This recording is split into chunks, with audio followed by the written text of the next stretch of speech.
Hi, everyone. How are you? I've often said you can't out-architect bad data. But I think with the age of AI, I actually want to amend that slightly and say that you can't out-model it either. Some of the most common issues that are plaguing AI in production today actually have nothing to do with the model or the architecture. I wanted to cover 5 of the most common issues that are actually keeping enterprise data and AI teams up at night. Let's go through them. The first, poor source data quality. Everyone has heard about garbage in, garbage out. So a good example of this would be if you're setting up an AI support bot, and that might actually have the model might produce an output that's not fit for purpose because the knowledge base hasn't been updated in a full 6 months. Problem number 2, drift in the embedding space. I sort of call that when relevant actually stops being relevant.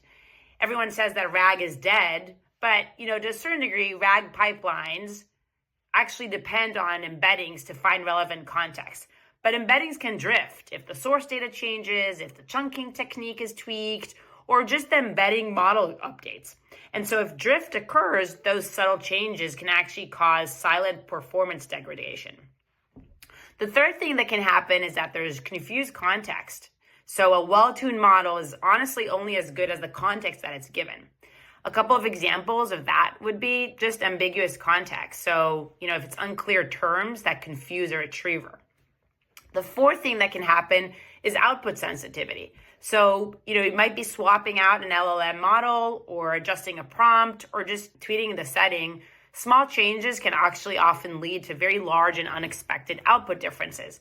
And a great example of this is many teams will tell me the number one issue that they have is when their model provider actually upgrades to the latest model, to the latest version. And in those instances, teams oftentimes actually see a lapse in accuracy of their model as a result of that.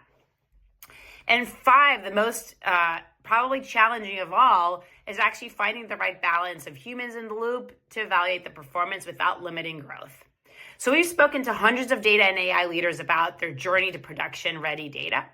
And in my next video, I'm going to talk about what I think being AI-ready actually looks like. It's not what you might think. See you soon.